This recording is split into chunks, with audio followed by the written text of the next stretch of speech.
masani tau te ia e bale bale fai volo tātou wajiro tau te ia e male fia tau te ia e male anga le leo le dua ia i tātou uma o lana whanau e oi nau tātou va i vasa va i vanu le tele fo i o taimi ia o i tū la o aso faiso ai le liwa e o il fa vaule lofa ia tu mandila lo tātou matei sili le langi melea ia e fa talofa mo folo fatu ia ma o fatu le manto ia ma volunga o ila tau fo ie fia le nei o nanga la tau te tau muli ia pe muli te ia fo ile nei o nanga le Blue TV ia mai se fo i o le Bluwave bo le ngalu moana i so o lava se taimi o le aso le ngata o tātou update ia mai le tātou proklame ma tanga o fia fo i o le tai ao ia le masani ona fonga ina le to fava ai po o le talenga ia aloi na forasa ia mai se fo ni so tātou tala o mai lava i Samoa po le tai ao manuia ia ma fa solo mai lava se ia pa ia le tai before o le fiafio to o na fo le se ta farmadu yo voli ko le fo se mai rungo le proklame ia pe au ngalu le ia wa fo le tau tuina o e Samoa le atu pelo le atu tofi ia o le atu nu e fa me melo i hai o le atu nu fo mai o le atu nu e fa inga tao na fangalo wa o le fa se do manga o le tatu tofi mai le tua tatu te tiu fa mata la oa tatu te ai ro tatu wajuru tatu te siva tau fa ia wale tau tuina i so lava se vaenga o fea fo i tatu te auto va am fai malangai ia masa ili malo ai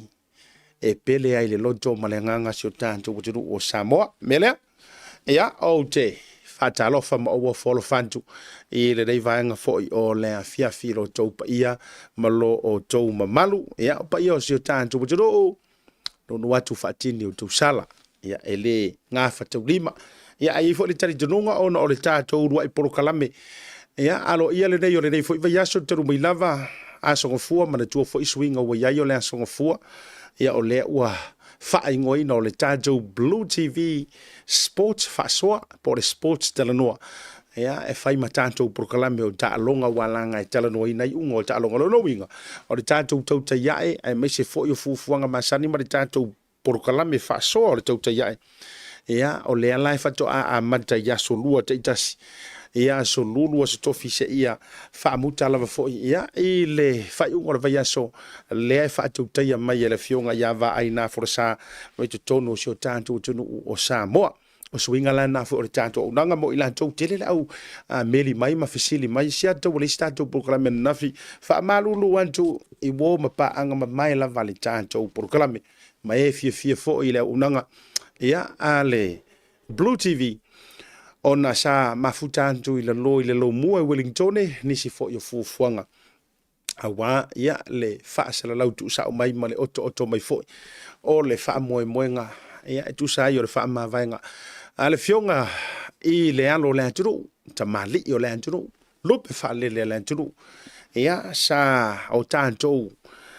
mimita i le malai o le tana mamanu le anturu nei o New Zealand i pu fai o malo avea ma fetu pupula foi minista o tangata Pacifica ma tu motu ngana malanu ese tonu o Jerone manisi la foi o unanga tau matanga ruenga le malo sa tau tu ai le nei foi tamani le sa fa si fona na fila na toeta malana toe saunoanga fa ma vai e tonu o le Maota fono pale mene i Wellington o le atoanga se taimi muli foi o le porkalame ia o mo waile ha no ai to so ta ia ma se ia fio mai le fio nga Aupito to fai to so William Siu se taimi muli ano le tanto porklame ia awani si o vaenga manisi wan kuala kele ra visi de kong open wala ngala o free bird le kamalo ai mai mo tala ave sa mo anto ma le lo langi mai si o de rone ile kuinga le fio nga minister le sa tau warunga ila na saunanga le sonafi o le mafu ngala na le stato por kala me fo ile masania ifa penei ia ai o isi lo aso ia e ona tatou ia le mfaiona tu ua se ivanga na ifo ia onisi o fuanga le ma alofia o le vanga la na ni vanga o le so fa maru lo to inisi fo isa fia e talia di tātou proklame. Mai se lava i la tau ia tunu I mamau e fafo atu ni usira nei. Ia, nei lai vai ngole fiafi le ua toe au fia moli futia fu tasi le lofa ma le anga le le tua. Ia ona ufa pelea. Ia, fia mea matala mai o au rungo tātou proklame. Le ua toe a matalia I le dei fiafi. Hafte tele Samoa I la tau fo e fia share le tātou au unanga me se fo I o le tātou proklame le nei. I so o lava se taimi ma mori fa malo mo le nganga fa tele e pa I o Samoa ma malu o fainga o fa alaninga e wai tolu o le tafa tolu lava le o pa ia fa le anga nu o pa ia fa le malo e ai pe ye tātou te siva tau whai mo tātou fusi ma si alfia lava I pa ia wha le tala le lei a wā o Samoa ia o le atu nu tofi o le atu nu ia na valo ia ai ua tofia lo tātou ua tua melea feo yo le tala le lei whaaftai le tau te talo whaaftai ma ula vangoa mau ki whira I manisi fo yo whaafia ngai le aso na whira lo le lau mua le ngata o whaafia ngai malanga tui lunga au kirani nei au isi o pito nu fo iyo le tātou atu nu atoa Feilo ai toi fo inisi o whaafia ngai lo le lau mua Wellington me se fo inisi na auto wa mai Christchurch Dunedin Hamilton manisi lavo pito nu ma taulanga te tele te tono ni usila fio fo isa feilo ai le aso na nafi o mai lo la fa talo fa ya le to tele lava I lungo le porklame le nevanga le fiafi ya te lo fo o to wa pe fa ilo atu no suafa pe le fa ilo ina ya ele ma fa lava ona suia ele ma fa lava ona suia le tulanga la walunga o sa ma le tu ma ti e fo yo fainga ia fo yo Samoa ya mai lava ainga matama o tama fo I ma ainga ya mai se lu songa tu mo mapule I tu au mala tau ainga de tai mara va fo no ti ya mai se le tanto mo tu a masanga I tu tuila manua so bel vai fanua fo mai tu langi sa ole me se le mo le lu ni se lu ya ro mo tu sa fo ya wa fa tu yo mo tu au va to ya tu lo no oe le tu I manua ya fa pe to ole fa le ula fa ta lo fa mo fo lo fa tu ile nei vanga ole fiafi 4 minutos te nei le tu la lima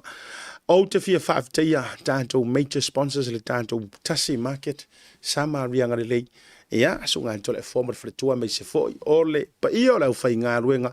ya awale lango suina ole tanto proclame ile afiafi male afiafi me se onisi o tanto proclame toto o nga lo alu tanto fa bitoa ole Father's Day po le Sautama mo ma to ya te rone io e se ala saka masa mo e se la salta mali fa ka wo me li se ma ko sali o le la elu tanto wa fa pitoa ile taimile nei I na le Tasi Market so se fa taunga la vai te fa alwi nice se leni lima se fulu talanga I lunga mai fa le olo e todo le tatou Tasi Market West Auckland GI ai mai se fo yo papakura ya tu ule awtitia ia raudisiki tu siro swafa me numero de telefoni anga va oi ile tātou se I tono manu malo o le Santa Mai se waki ale madai black kama founga lu sau io e le fa pela a ngai aru le kusia lo ngomala ngomero ke fongi ai o va mari mas fu lo fa ka ke ila ia wa ko complain muri fa pia so o le o sau le ai ele o ko meki le fa ma wino lo suafa e mo mia le tusi pantu o lo li city lo suafa mal numero telefoni e vili o le tātou se I fo ile mo si la fia it's a live se le o fa manino mai le sunga fa ngai ya Reverend Tole 4 le tua Larry Lavia e live e fai ka ko live lo no winga o le a o live fo ile sole ma fai le tanto se e vili ya kulava o ile taimi lava le fa manino ngale na a vili ya kula ngo mela ai le talia mai ya sorry lava se me o le a me ile vili ile si tanto numero se lo no nga o ke pole au fo ile ke va ve musu e ave la u fa pe me ka langa e me mo ke mingar kas le ai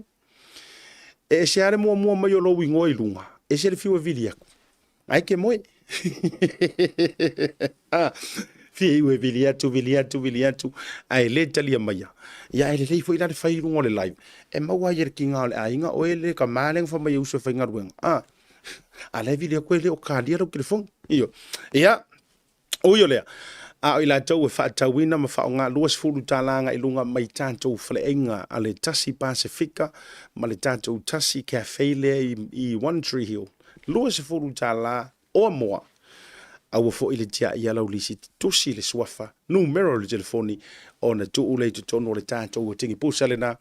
e te ono manu malo i fo ile se i mo le isi tu ai ngole matai watch gold tamale lanu euro no winga lanu liuli e alu ya ila ko e fa nga lima sultalanga ilunga I fale o lo le Tasi Market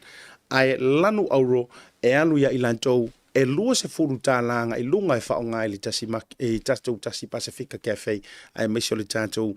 cafe le 913 hio. Ia ina ia manino le vaenga monisio I lantou o loo tō fisiri mai fo il whainga ai e live le tātou se ilea. Ma vili nātu lau telefoni le taimi le valea. Whoever picks up your phone or whoever pick up the phone, yeah, that's the lucky winner. No winga la. E mawhainga ufaya tu o re kanka mua ai avili akula ele kadia la ango mela o ele numero mua ya no winga o le a me ilesi malesi until e tali mai lau telefoni o a inga lana o si tatou vainga le a talo faltu ya fia Julio be se fo yo le to fine ya Lisha Jan Boon le mafuta mai fo I le nei vanga le fia be se fo ya le fio nga tasi ya fu mono ele noa Jan Boon ma le tautonga le tofa ya tunga lua io e Nigel le mafuta mo le vanga o le fiafi Charlotte Salia fa tai lo sunga te tai faia o ngale mafuta mai le vanga le fiafi hani pani mai America eli sala tari mtasi mo sunga tanga loa ya to fa fo ya aloi le mafuta mai ya Lucas ya soma auto uma lungo le programe fa tai tele le mafuta mai I le nei vanga o le fiafi mata mua na enoka Vraisa io e fa te jele lava mo fa murianga be se foi o lungo por clame nga te ilea o le twa ya mata Celestina io e por fionga ba futi de mafuta mai I Australia ya malole no sai Richie fa maduainu talo fa lava mo le mafuta be se sunga Johnny Finau lo pelele Williamu mo te jele lava o to le mafuta mai nga te ilea se vai nga lungo le YouTube channel Moria tu fa malo mo fa tele Mary Tolua Lena tau le papa ya se foi onu o sala ya manisio o to JK io le mafuta mai na I le nei vanga fiafi io o fiu su ka kale o David Simo e tele ni so tatu tala ona pe afa pe tatu te o yai I le tulanga I lo I Wellington na ona tatu atu le tatu malolonga a foi mai ka ko me ia ia initial tanto update ai mesi na mawala of so ta inga du Samoa sei kau so mele awor paper ngau inga fo ile ngau ia le container ia de ki o fo mawala se to tongol tamana pe mai atato fa salalunga fa pe sini Re atau nu mai ia te oi ila semua mua o to pai le lima ia fiaf you drop even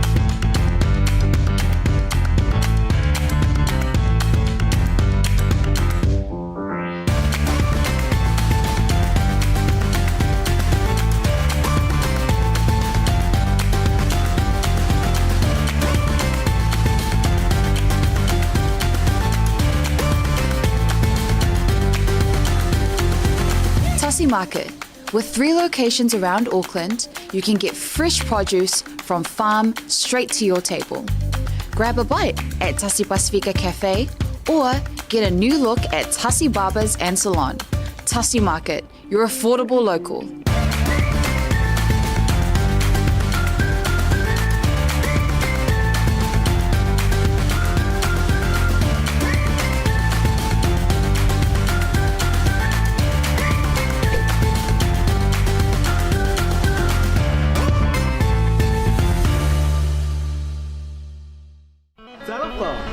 Welcome to Maota Samoa Service Station.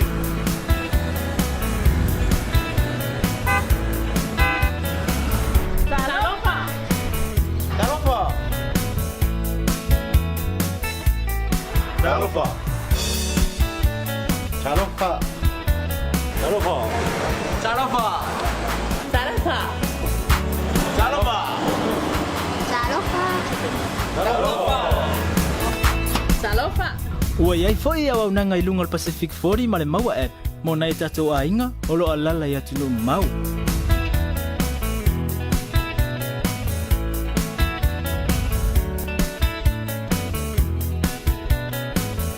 Atonte pia fia, ona pia mo Samoa. Papetai la Fiumai.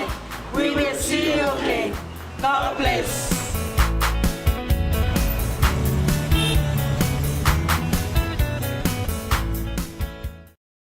Tai bera wati lea o se fulmar fitu miru tau te nei le July 5 le tau tua wha walau Bluwave TV i le deivanga le fiafi ia ai me se foi o le programa le tau te iai ia ma le malo i le fiafi le nei afa le 5 maua se tantou so te inga ma le fionga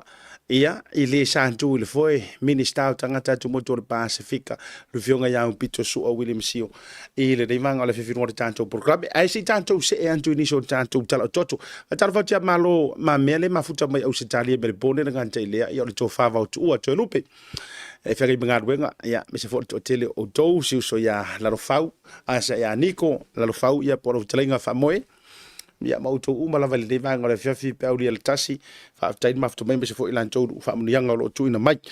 ai amata tula le tala o no mo so ta inga male fionga le fa ulunga si tato mo mo to ile va ale sa pa ulia mo tele sala fa e na o tula lan tatu i ngati fale o sale lo longa le MV fast food o le tamale tai pe ya o le foto Samoa ele o le fotula o le MV fast food po le MV SSC o le Samoa Shipping Corporations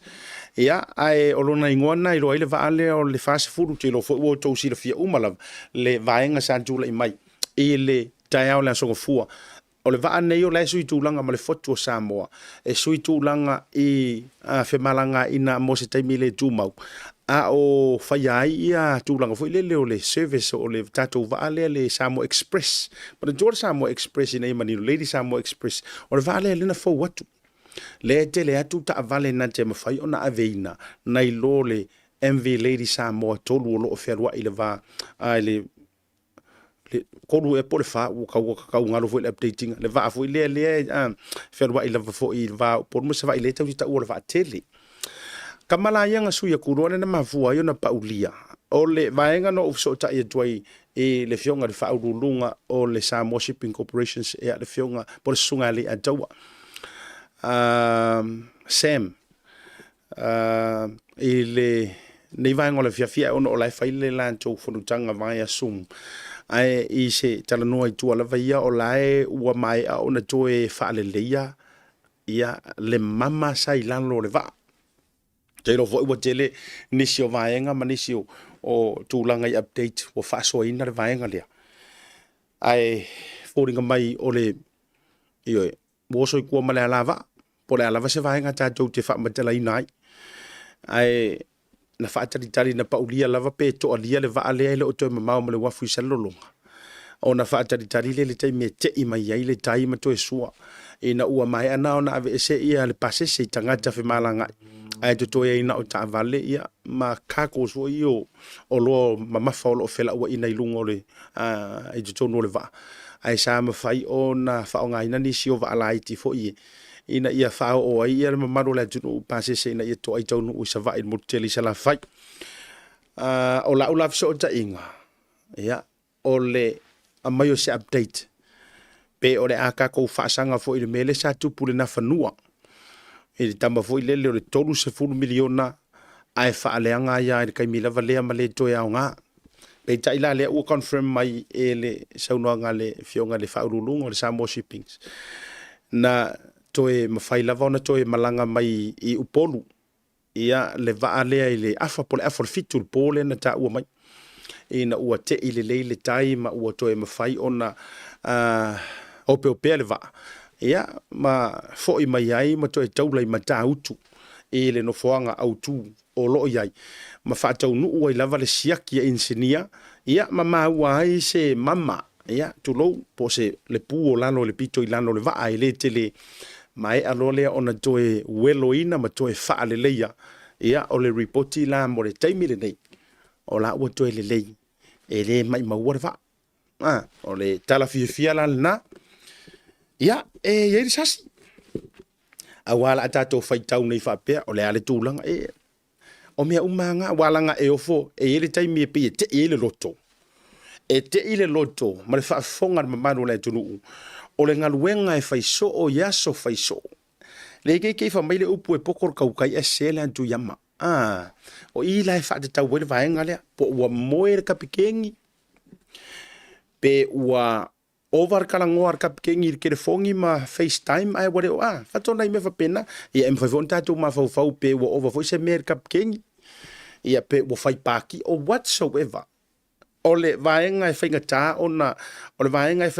ona tau fisiringia masa ili manantu le melea. O nga ua paulia, a whainga kakao I le ala vaa. Pe o le upu fo I le tatao le mo le ala. A whaia ngā rusao I le ala vaa. Ia, ele mamafasi a vaa, sile akure mamafar vaa, kele maisi vaa ia mazanina whewai. Pepe sua, pe afa sua kai. Ele mawhaiana suia le nā vaenga. Aena pau le mafua anga ua pauli ai. Ona ua oso itua ma le awala. E mafua ngara vera ka vale. I sou sira fia ma so uvai vainga. E mafua na la vea pe pare pa utu lou whafonga maua. Ua oso I awala e le te tau ona oso ai. Ia e mafua fo inga ku ia lo a ao matu ia lo vai matua. Ona ua tami fua I le awala e le te tau ona tami ai. Ai paula le fia fianga. Male vaenga la walunga e ve se lo po e malo walanga e accident happens. Let's face the reality. E kupua me fa penga walanga aka ko su e ka urvangi mongimo makua ko feku mao le langi. Na o tinga yo le mafufau. Ai o le fafetainga mua le se soifua mau. Ia lua fa saoina e soifua le au va America king. Tolu sao uma pasese o me uma sai kokong. O mea tāua na tono le vaa, sao uma. Eu inga tilei, eu inga tuai nisi mtulang whapena. Ma le vaenga lo na whaa. Lea ua maua mai le tātou tala oto nei la vaile amatal prokalami. La ua koe seki la koe saungi fo le vaa le whemalanga ua tele nga whao ngai nga le vao koe lau ma tātou mani sio whapena. E leo mai mawina pe tia ina. Vaenga tāua lana. Ia. Ile foi vaenga. Now, ona tātou me la ia lisi tātou tala oto. Ile vaenga le sa o tala noa tuai. Ile container I a leanga le wasu e mai kai makau. Tasi le nei tala matua mata utia tele lona manu mai tono Samoa. O le fato a maua tunga. Ele o ana nafi e peyonisi o tustu singa ele o ana nafi po le asonga fua. No ufai tau tuai. O le mea le mana ia lota feso ka isao ai Samoa inisi ma faiona maua mai so o le la tangia mai o le vavea o le so falaile le vea so de DNA lea e fuafua antuma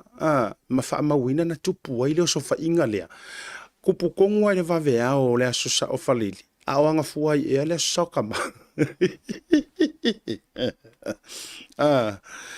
na talo fatu to telnisi o to le le porkalami o le vavea o le asfalaili le tate vai duai ai lono wing o le na pale fia ngai e Samoa ma le fa mga kuinga o le soka ma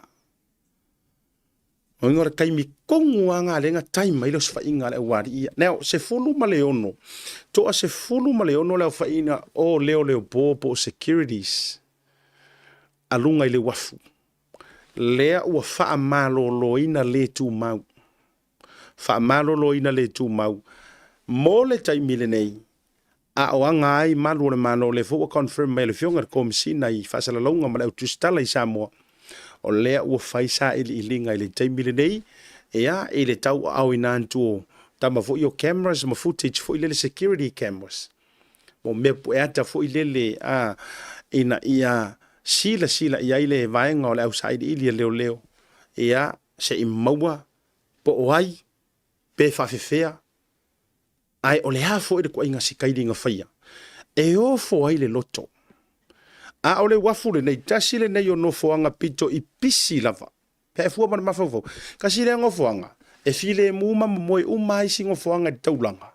ai paua nge yo ngo foanga e fai ore mala malama o mori wala nga ka keiro pe ngo ka sa yo ka peko ku kai so se tai miaro ela uta vale tai o ia ke la ku e feli wa I mai yaile wa pese round about ke le pese te en fo nga le u ya e antile aru nga o I paloro tip ma ro to tau nga tai o vaiala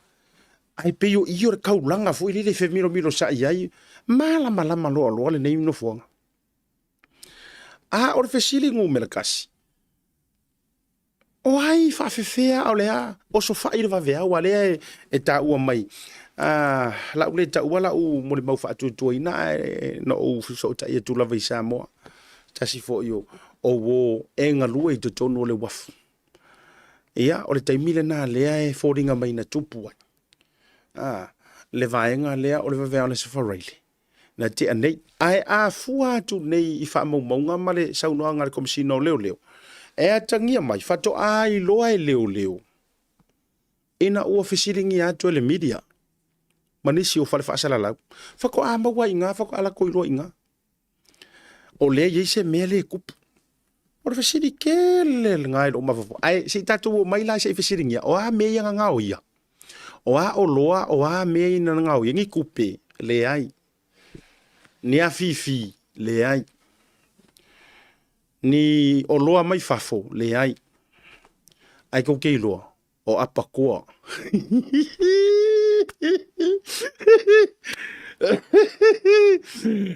Ngau ia kama se afar container ia. O le container ia. Le wa afa. Ngau ia kama se. Sau u ma le afar container ia.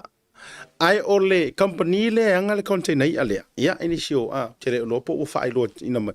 Ia ai o se company fo i tasi e tonu iei company o loo i to tonu o le wafu. O latou ofisa, latou te awinantu i ai atunu i fafu. Ke le la le sao le company. Leo te wawa i atu inisio so te inga mai Samoa. Ia o le company mai saina le wanan. Le iai le latou containers lea. Le ua wha moa mawhai ia i le matua le popoi. Ia, o ngi kangaka, po o nei tangata. A walanga e le mawhai ngā ala ko siko akasi ko rua ko koru ngoi mengi me ngoi ko kongore ofu pe ngoi mai ngi aku whawhawha pe ngoi mai. O ngau inga lea, la e mo mi ai ka vale. O haila a moa moi a mai. Ok, fofo ika. Ile nei tangata. Ile leo sanga ko anga ia runga. Ngoi apa koa. Ngoi ia. Oi au le sao ni export fafu. Ngoi, ma de tofo. E tonu company ala popo ai to tonu. Company ai to tonu. Pe afa ia sao la utau. Mamate atu. O loo operator la to office ai tonu le wafu i matautu. Mole exportinga o le ia tunu i fafo. O le company mai saina leo le wanan. O le si company o le apia deep sea. Ma le si company e ta o le tui Pacific. Company te tele nei. Lai tu tonu o le wafu i matautu. A la tau ofisa. La tau te awinantu le ia tunu i fafo. Ia mawai fo i kupe ko kongoro kako wakungu. Ai oso lo ma le mission al kakaya. Kiri lo ma kamasei. E matua ofo ai la le loto. I nei tu ai ngā ua tātou wa sila la ka kou Samoa i le level le ua o iele ngoi. Fatu o le level le ua o iele tu langa o le le popoi tu tonu o le tātou wa tunu. Ia, se i kako, se i tātou tālia la ma se i kako vai. Wae,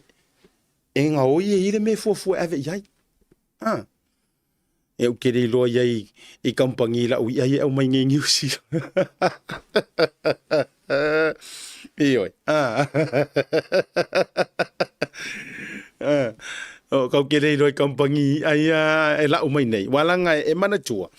E le ongi a arrival. Mo le sila fia e le tunu o i angei. O le saungi e export. E ave i fafo. O le mea lana lea e matua fiu ele mafau fau. Ia ese foi le panga o ngi ku ainga io. Ia tau tuana foi le e haru ngi me o ngau inga ko ngor ka ko ku. Ia tara mali le fai atu. E haru ngi me o ngau inga. E unga ka ko fa longor ko inga levo foi le. Wa ngau ia mai se lo matua mai tua. E unga haru ka ko vai walanga na o mai tai le lo loa. Fa nau e le lo loa. Ai le o fa pe o ngau ia ai unga alu le level le o ia tanto watunu e unga saungi li poki mai Samoa ua ngau ia nei se lo matua mai a pia na wantu lava ni tangata si i mai o lo moi se o ke ofo o te ofo ia talo si ia so enga malore malo au te lo foi au ele te tau na umi ele te tau na umi ia tūlanga i nei fo isu enga ia ale akua kile CCTV pe afa pe fo yola wa o ivo e o ngā me tutupu e o ngā la me tutupu wala ngai te lea a umaha e ngei la e su e mai ngei mea ai avatua la pe camera i le yola no ngo winga ele ngā security la lea afia mele ia a lo ru su kanga ngei pe ale le fo ingisi o fo su ngei mea wala ngore upu moni ele natia o le kele o cases ka ke fa ko la su e ko kiki afo ile le pie kau male molo ta fatu e pie kau male molo ka faku e lo ta ma fau e pe maka mo i ngi su pe maua wa to nga mer na ita umai lo pe ya la wa lima la wa ya malo yo ya ole ale umi ole afa ta mi lo ile nei mata up awa ke fa ku anga palasi ma yo kama se ya ku ngui fa ya ai la ta to ya fa ta inga le wa ri fo yenga ku kikinga si kenge fa ka o lo fo ile le ya ala na CCTV ya va nga penga nga o yanga nga fi ai expose mai ngi wa lo uma fo ya au te longa fo ole a matua le loa po a fea a ngo mo wa so nga de talo si ya ai sur fitu ila to fa nga ruanga le po le wa fu le wa fa malo lo le tu mo se itau sa ilia ia so nga a malo malo ma tu ta si le nei a matanga luenga fo iwa tele ma lau manu ia fo itala ile la tau sanga manisi o tau sanga tele fo yo le malu puipuia ma o le la o sa no fo ile pulenga o le wafu ya fa malu malu telo le atiru o le a tele swinga yai swinga te tele ele ngato le security system ai o le limiki o le fa ititia o tangata e songa waku ko kongu mo mai fafo waku ko kongu mo mai fafo iyo foi le ole tele ole le screening a marsiati o tangata waku mai ya na ona le sinanta to wa update mai tono so tatu tunu olo sa ili pela ia tulanga ole fanga so altali ese tanto wa so tainga male fionga ya Aupito to fight to sulu William Sio so tai mai lungo le tanto sum ole isi tanto wa tala to mai tono so tanto tunu o le wa failo mai tulanga ole so foi le pa election je lona auto si le fia ai ono le feto ato e fa le tanto por kalam le wa failo mai tu singa mai Samoa ia ise faalinga le fionga le komisina o fainga palota o le la tangia mai ai o le aso o le masino setema ile aso lua se fulu sorry aso se fulu ma le tolu anga ile aso se fulu ma le lima o aso ia lea ua faatulanga mai e faatautai ai le fainga palota la ititi ile toe fo ia yo itu malo nei e tolu le tafasi umu male itu malo fangaloa e toi faatau ina la tu fainga palota e tu sai o waya inga foi ia o le tula fono fainga palota ia me se foi o le tofa ia feliuli wai ia asui fai pule me se foi pa io la tu malo volevanga ko fisili li totele po afea afaka wai ia o afea afaka wai nei fainga palota ia e faafetaila o le watangia mai aso se fulu ma le tolu anga ila se fulu ma le lima toe fo iai tu malo ma tama fana uma ia o to fo yo tu malo ma tama fana o nei e fio anga o nei fo inu tu malo o lo fafu mai tu nu fafu ia or kai miangi or kongi or pase se me se la to o leva na fio e paroka ila to ia tu nu fafu ia bo kaunga pok lo leva no ia wala nga le ko siaki kus folau me uma fa pena tu folau samu ia malu lo e kisi ia e fiso so ani fo ia i le palon tale to fo i tu malo e me se fo i o fianga e ia va enga o le wala manu ia mai i sauno anga le fionga kom sino fainga palota o to e tiro le to ia i le ofisa o fainga palota ia e me se komisi o ilo longa tu la fono fainga palota tu la fono tuma i le va enga le o le avanoa o le tangata o soli tula fono ai alu pe tau va si le vaenga le ua lunga mai ai au tali ai si tatou a vanoa male fionga i le faipule Aupito su au William Sio ai o le vaenga la ua lunga le o le meta upu foi la le ma nei foi uma tatou fa so fa lo poi tele ai ai ono te vai atu le ai wa ma wole tatou fiso ta inga a foi mai la ia ona faila tatou malo longa pupu ia se fiso ta ia tu ai le fionga Aupito a mai tatou te toe a fea, wai mana ia le mata upule ua whailo mai. Pe tatau se ua ngasala, mana tua ola ia ingar kai mire ngei. A umara sori ngā kula fongo, o vaku le whakau sanga ngā ilunga, lo whaafale pui pui mani se vanga whapena. Ia, ua le eise avangoa. Ai umara sori ngā kula fongo, mawalalo mai. Ia, mawhai ona mawale manoa. Ia, o se i tatou fo i mai. Mamai ali tatou so ta inga male fionga ya Aupito. E ona tatou toe tala nola ia ma se tilu po le anton le vaenga o le afa maui ai le fina ngalo le fionga komsina ia ma se fo or committee so pe ma tatou fa salon fa pisensine.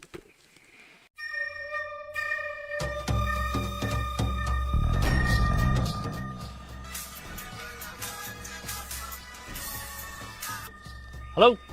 Happy birthday, Yus! Yeah, happy birthday di mo kwa makiva.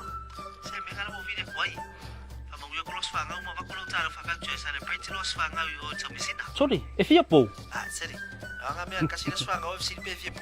Uso, kan yung kokongi member fufu. Yeah, okay, so ifo, pauso. Thanks, sis. Send love to the family. Okay, bro. I love you. Love you.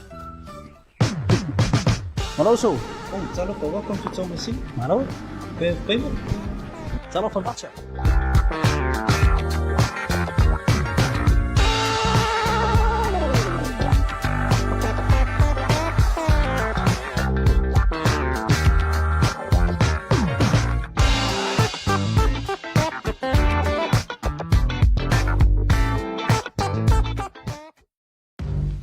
The Color Shop in Maota can brighten up every aspect of your life, from interior to exterior. You can change the look of any project you have, from auto to home, around the yard, and everywhere else. Bring color to life with our selection of the best paint. Come check us out, because we're more than just paint. We got bush knives and a whole lot more. We're the folks that will help you kick that drab right out. So come into the Color Shop in Maota. Call us on 25577 or 21527. Drop an email to cs.creston@gmail.com.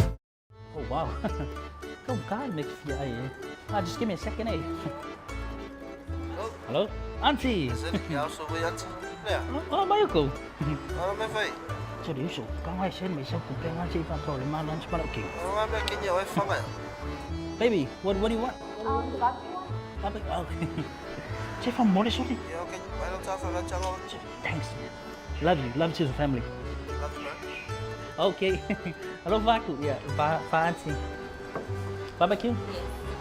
We have the barbecue, please.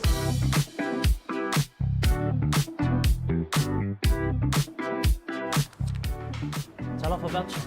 Thanks, Talo for voucher. You know how much I love you? No. No.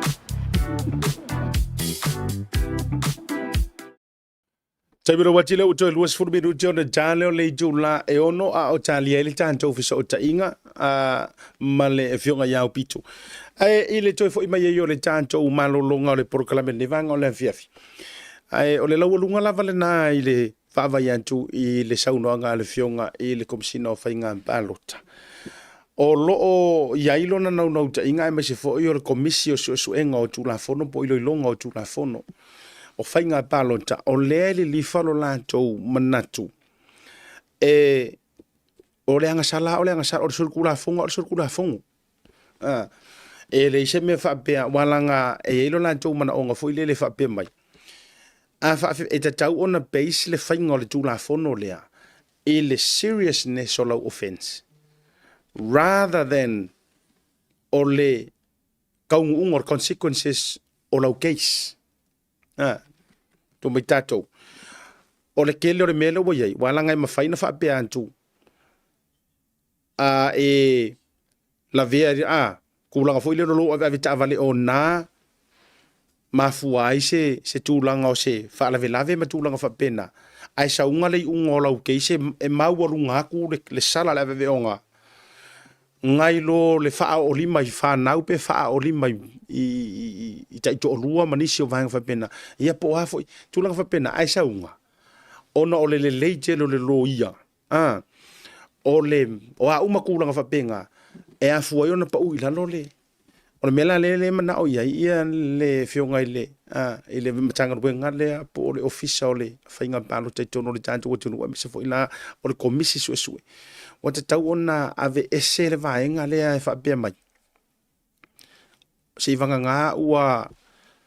convicted o e ma more than 4 years o lo fa salanga e ke fa fale pui ai ia ona ma fairo le ona le ma faia mo so no ai a fa pe mai o le ai ki ngā leo ngā ki se si ia oi. Ai uma e ngā o ngā ola wā mi o le leima le li poki le leima mea uma. Le ala pa uma ia I le lua tausanga. Ngā uma ngūre lau lua kausanga e moinga mwhai hanga e kau wā.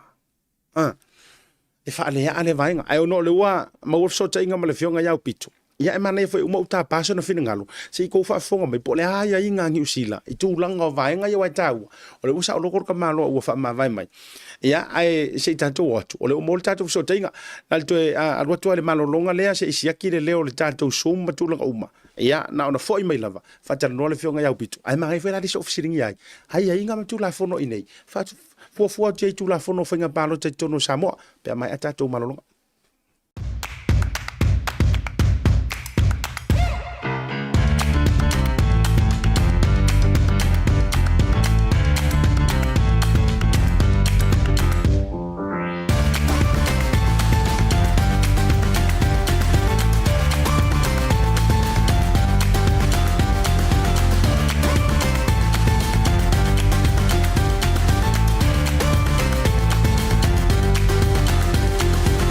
Tasi Market. With 3 locations around Auckland, you can get fresh produce from farm straight to your table.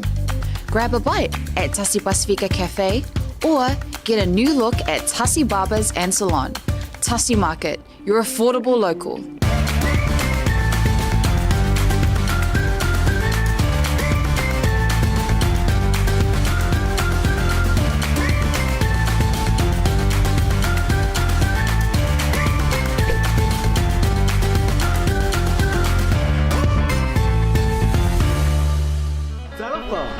Welcome to Maota Samoa Service Station.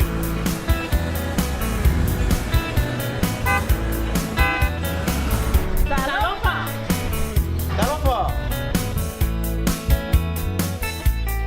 Talofa. Talofa. Talofa. Talofa. Talofa. Talofa. Talofa. Talofa. Ua iai foi au nanga I lunga Pacific40 ma le maua app. Mo nai tatou ainga o lo alala I atu no mau.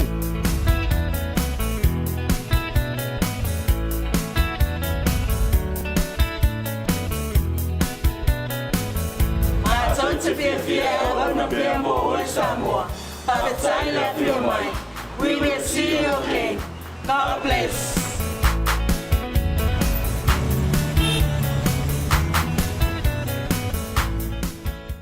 Ya, te mo wati le toi se furu ma 5 minuto ntara li tu la e ono le livanga le fiafio te fia fa ilo ajo le o ma wore ma so te inga. Ya, ma le sunga ile li fai pole. Ya, o le sa tu fo ile foi o yo le minister o tangata tu motu o le Pacifica. Ya, sui minister o fa masinonga, minister langolango o fe malanga inga, ma le tele la fo yo nisi o matanga ruenga le malo sa tau tuai ya le dei fo itamali. Ia ora matai Samoa.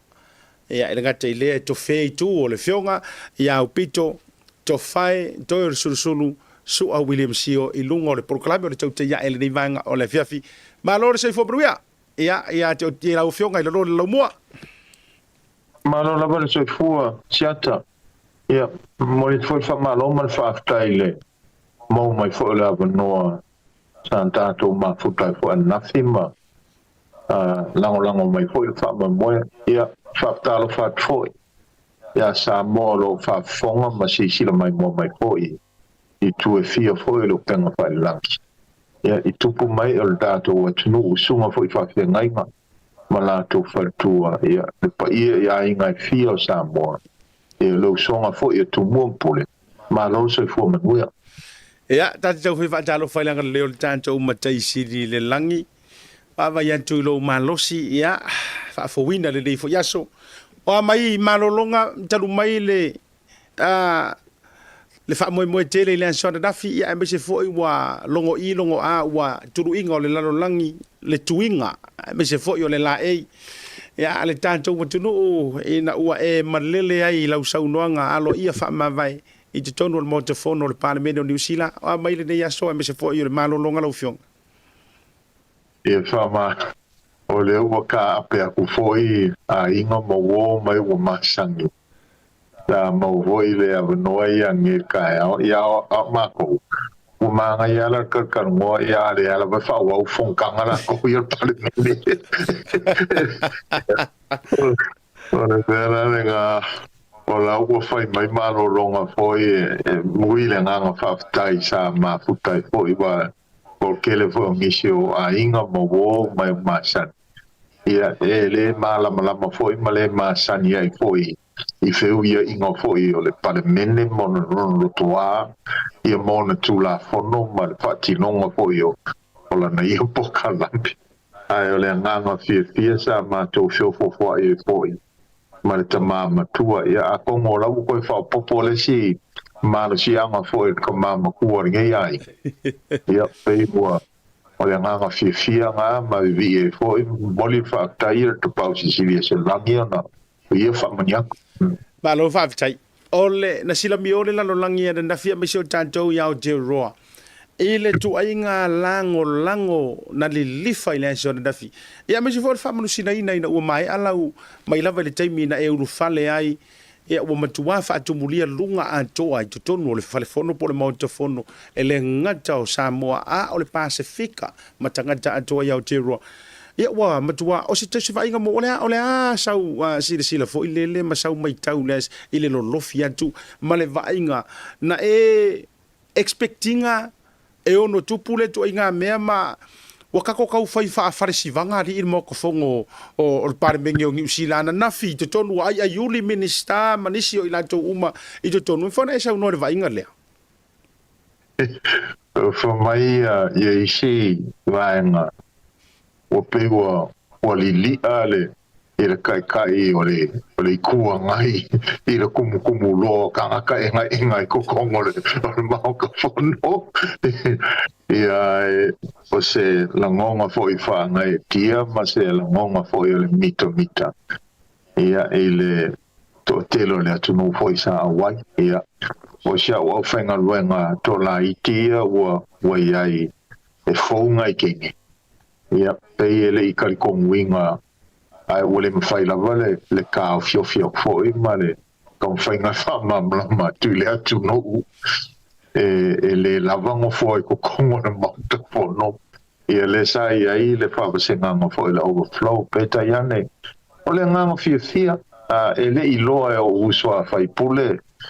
ia la foi ta penganga ma la fu ngai ngal fo fe kala ile sa o lo ngoi ai o lua masina talu ai o le o ke manga o ke la uma fa ma vai lo traditional attire ia Famara io foi var mauli comando e lei si afanga afainga yanga ia o vesilia kola io po masilo fiele le traditional attire sa mo le si of kingo e nga so ya le si fonga fukai na ya le la fa ke ia io so fai pule foi ia anafi ia le ngonga la fifia o nei la le mo ko foi mai bauta fono la aussi mai bu pour la mo ko failo of kingo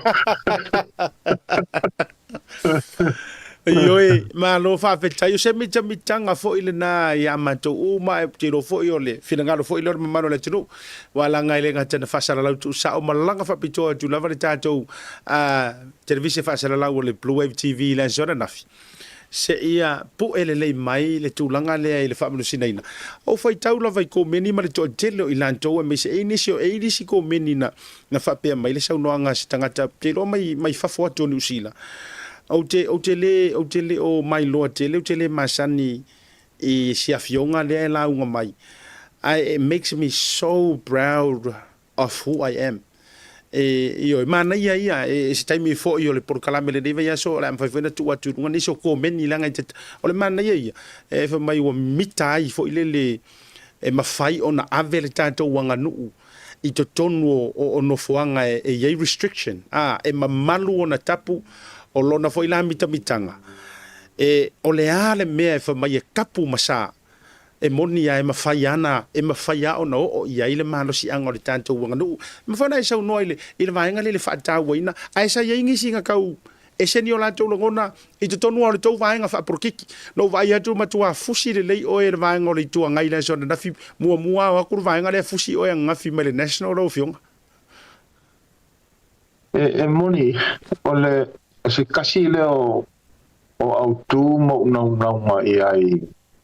o se me fo no pu ia mai le taimi o te tau tua ma ve minsta o le tupu po e la val fai numero tanto tangata mal tanto o tu New Zealand ngume la kasi le au ngā tupulanga Pacifica I Aotearoa I lona to kele mai o ngā ko kele e tau mai na le vai mamau o la tone o la avea New Zealand mana to watu moni ma pulea me uma no mana to ila ia awane ia mau la to le loto mita ma le fata wa ina la to wanga no uma me I le la to tala fa Aupito malama I la to ngafa o ngā to tele la utupulama pe matamuri mali mai pe manatu fata va fo ia nis o pe o fa pito au I le fa palange ai fa tu na I le genealogy o la to matua la to mai o la una la ia avea le mele no faia nafi ina ia ofia tuaile la ngona e mafaya na avea lo wanga no so se mea ona mamalu tato wanga o le tato wanga no mafua mai o mea o fia tau sanga o whaatino le tato o tunu e tau siele vāma tangata ma peila ia ma wa uia no wola mai o upuange ia matua sa moisa ilimalo mali le nganga na ia o keri ka ua la I usua fai pule e o foi I le Pacific40 A le leipai me voi la ngau keri la koi ko komu kai minga la unga ele si o usua fai pule le le la nga ngoi mo fo ai wo ko fisili solo le mako vai o fe wo ia wo le la koi le wa makala ai ngo manga o ia se leila uma se uso fai pule ia ngo o ke ulu fale a kulola I mako fo ia ai wo fa ke ia ira ko poile ia fa kai o le anga la ko fia makala io pela wanga ngai pe o fa ya ko le o ko fo ya ko mako fo le o mai uma fai pule se ho le ma fa kalo fa mai o yo ngau ko fai lo ai pe o le fe au ka uanga pe fo ya mo fa ku manino o se tasi o mafuanga ta wailo tu la yatu I le traditional attire ina I longo atu le tato watunu e mai se tupulanga ma so se tangata e leo se tangata palanki e mawhainga e ku le mawhainga leo ke kuwa le mawhainga leo ke mawhainga e awangi e fefe pe ke popole o se mea ka uono wangu malo faftai tele lo fionga Aupito a mese por fionga minister ia langa e o penga o pili tau e fangota o masani fo ila matou tau e longa se longa wa uma le pa inga e wai lo le wai le to ia ona mai ale o lo tau langinga le wai lo ia le to tele fatu lo fo I le fionga minister lo ia le taimi le ia Barbara Edmonds o le sia officially le tulanga le vainga le zona mo langa lo pomoni kwa le ofiali ua e o le taimi na matou tapena joy le pito i tua i le grand hall le tatou vaenga na fai uai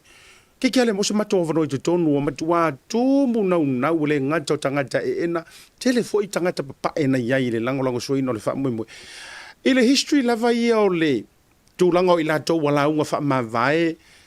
ai mai se o i lau mori mau mai tausanga sa e ngalue ai ma tautua ai ma tūlanga o ngalue ngana malo na i se vai nga wha pia mua na tūla i mai le lofi ma sa sangi a tōre tō tele ai peua to e unite ai le tō tele o anga ngawhia fo i o maori o paralanka ke le masangi e wa fusi fa solo atua mai le soana nafi na i se vai nga wha pene i lau fionga Aupito mua te mai tauina Iri vai mo ia mo le sila fia foi la sum. E langa o uiwa o le gongo ia ko mo vai no pau fai le pa. Ba wong. Sa ia o e o ma ko ngai sa kom fai mai foi fa fio finga foi o taito ia ma vui ma kashi e le ngalo foi anga lo ma ue mo fam kanga o Filifiu ma Leslie Law le yuki la konga le sa lango ma la simai lo inga la fankala o le mea kongo fengo fia i o nga oponginga uma moli mai foi le lango ka se o nga e lau keiloa o a u le Samoa ma yuki ai ui foi lo ko Samoa o ke kango fa ma popo mai mauli Pacific la koma miwe ia mala wasia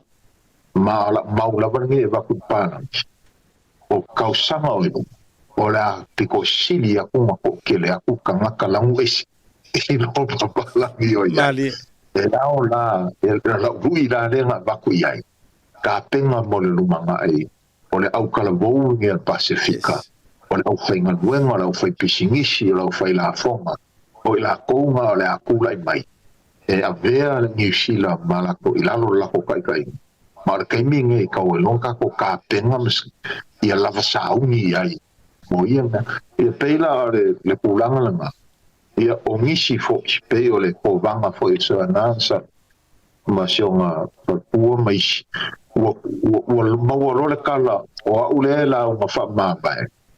ia wale mafainga fiofi wo akuha ia nga be pulanga nga malo fa vetai o tala no le fai matu atu lunga va inga sa ia la so na nafi ina ia mori mawina le to telo le antunu ia le fatu muria le ngato tono pale mene ia me se fo o le si va nga o launga mantango fie to tele ila to na moli ma fa manusina mai le fa afte tele le ngato o penga te failangi a o meli tusia e lau sa unoanga me so ni so vainga ai sa o mai tawina na e to e fe ai le tu langa o le history le tanto manu sila ma le taimina tanto no fo polo ngai u fa faingo fie ina ua taunu watu ni usila ma pu le tanto ma take over mai nisi o tunu sa e toi fa ma mafa lava le fon vitalai ma le fono o vaenga ia o te tau o na o a oina e le ngata o na o a oina ai o te tau pea o na sila te toa iai ia awani tūlanga le e ono maua o tātou tangata le ngata o Pasifika au Samoa whaina toi tau whalau te le vaenga le ana toi a whea lau saunoanga lau fionga o ngā o lea ua o se pokara me whaunga le ngā makalkausanga ngei le awa o ingoa kalfasuro piko mauli mangi usila ia mangkua la ngā pokala me masangi la va o ngā pui pe minka o ngā i kai e wha makala le history o perkaangi ia ma ingilangi ai le o mai le history mi ia le la ua amaka le history mauli ma le fo ua vaku ia i kai mea o mingska po i o pokala mea o ngā Pasifika a vaku ia ma le history a le mea mongi ram walang o kamu fa makala o le ai o le pinge fa mau ko kongo le mau ko fong la kusi ai sabo ele o mala malama le lau kero le mo o fo yo usoa ai pule le kongo le mau ko fong e mafu anga wala inga ai le pinge na ngama le ngo sam e fa mau ai o le parmengi nga fa yere fa uma inga ia o fika nge ya fe pasela e o e koso i lano le fua per siamaki. ai sisi le fua a perka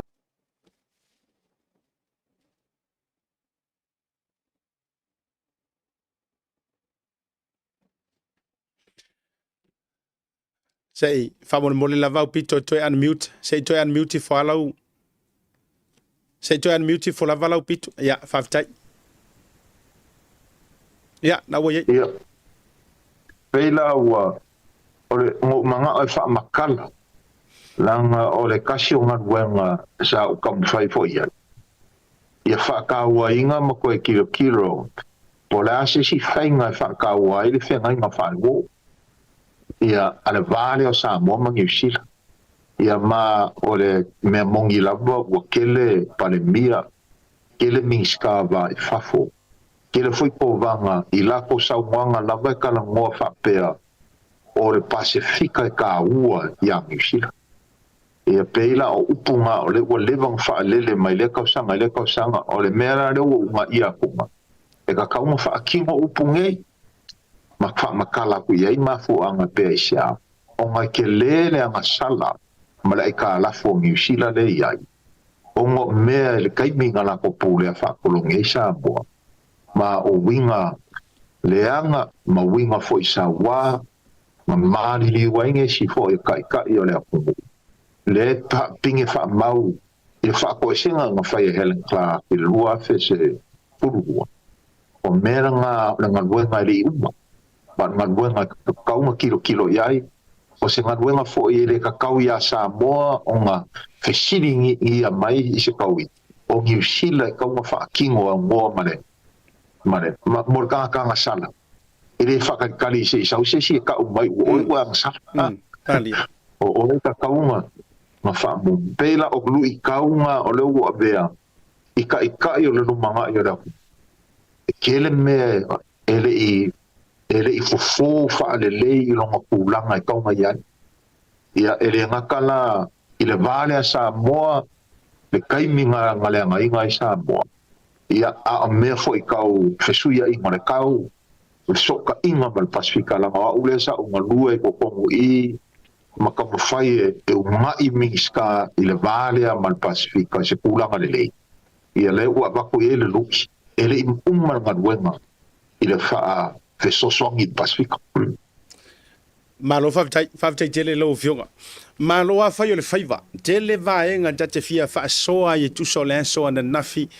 ia maona vainga. Ia ai le umai fo ile whai a so le tua. Ai hei nei nisi o vaenga o te fia siringi ai so fina ngalo. A o mawata tawa noa. Ele toi nā male la ina wha metalanga wanginga solo ale tangatale o David Seymour mai le Act Party. E tu sai fo ile le o le matanga ruenga lava le wai o le sipa polenga le a oanga antu le whainga palo tatele. Pe o le a ono tu lai mai se pati po o lava ese mai le leipa o le a lantou tineia pe la tau te whaaua wina le tu mati e o Pacifica matangata Pacifica o wai nei talu mai ia le a toi tu lai ma le whaamalo sia mai e le leipa ma le tūlanga wai ai lau fionga. A ore sau nganga la kaka le o pe o kele e fa ki nga uru maringi va yo ya au te lope na mo se taimi te fa so ia David Seymour winga ila na sau longa fo le na ofising yeso no finga lo tanga ruenga nei pe a tu la mai le act ma se si parti le malo e fa mai le sau ngong ya ore kuli ia yo kai fox se fa pa e pe e fa tala sua fa tala fa ata ai le longo mani langa o kako e il kara sua ele le il kara sua o le vau ia ele manam la mangi me o tu lo pala langi ai na mo se va no ai te ro fa so ai ole fo isa o take mai le vaenga le male fa ta wai na ta wai ona ia se matanga ruenga o tangata tu motol Pacifica o la mo so ye long fai long lang ma long por ki leanga ma long fa nga le ole le fai longa langu e pe fa o penga ngai ma fa leanga I mo fa ki nga lo ko ka ma ole kasinga va nga la nga le ngo va ku yai so se fai pulu lava o lo ka fai fa leanga ngisi kangaka mai se mauri mal Pacifica ole o va ku yella pa ka inga ele o la ko kai le ma o va ku fo ile lu I le ka ko o kala bo e ka ua la ko palo ka paula banga le wala fa ilo aku e ia la konge o fai pule ma la konge fi ave ma kai le o fofola mai mangingo I lako anga bakau I mea la lako whaia ia e rea o ngārka ko ngofongofoloa e ao le kako a kungua maise lau kalamu o ngā aku e pāloka inga I awaingi kau muu I lako fofolainga o le ek party fo e leise si pāki e lau ke whai mālo whakasi ngā le national whainga lako ngā nui whakasi ia ma Winston Peters o le vaenga ngā koko ia e kau fo ilanga kepa I le mea kula I mai fo I le ek party ma le mālo le a John Key National lea nga la ko whaale anga I ngai ma awe ka lepe ai manu kau City Council awe umai ku whaakasi le Auckland City ma ai nga fufola mai o le a kau ngofie me uma leise me o kau ngofie pauran me o a seka ese la kungu ule nga la ko strippinga ia ma mawai kupe la au maua la kou ia ia a wale ma whai ngofie ko iska ko leo nga I sui kai kasi le e ngei ka ko kongu whai nga ka o nga la kako pulea a seka o kilangi o ngo se vaenga ko la iki le wala ko pulea wale ingi pulea nga pe o kako ia I le Man City Council ia o mea nga sa whai ele act ma le awa mangingo mai le la ko fufuanga whai I le wha le kinge ia o ia wha makanga luenga malo ai mese foi le human rights si sila la o le kinge ia le makanga luenga pupuia ia kauranga e fōringa mai ai o la konga ngaunga le koi ngā kumu ia uangi I aingi pui ngā ngā ia kau ia ia kau le ka ke whea pui ai o au le Samoa o au le makai Samoa le ko kongo le pare menge e ka kau o ngā whaakanga inga pule au lau ngā nganga whaakanga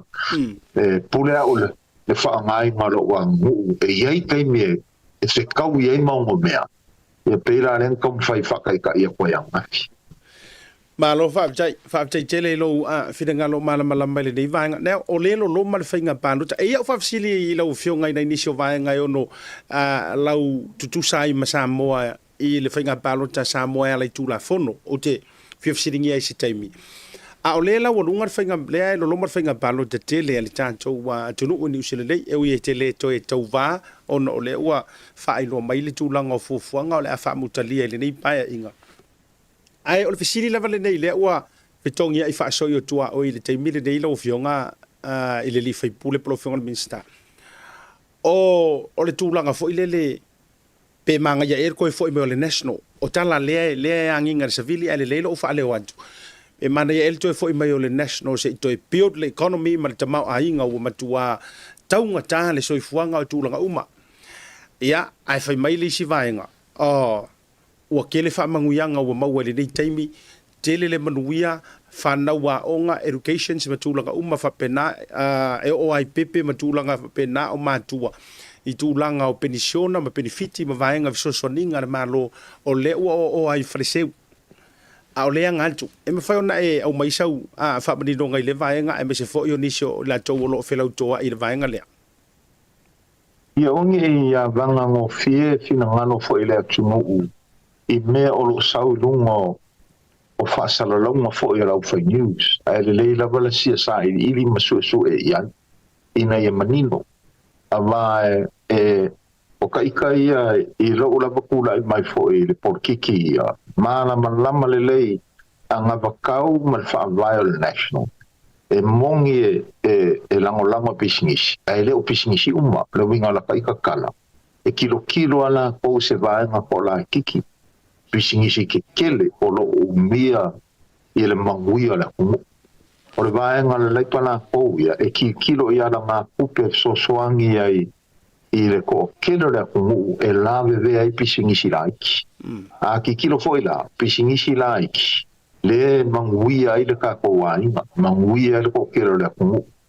O pisingisi ke kele la kou ia la kounga le feo ai solo. Mai lea kumu I lea kumu makamu fai e koso aku le oa mai lea kumu lea kumu. Mea langa I mangingo ia.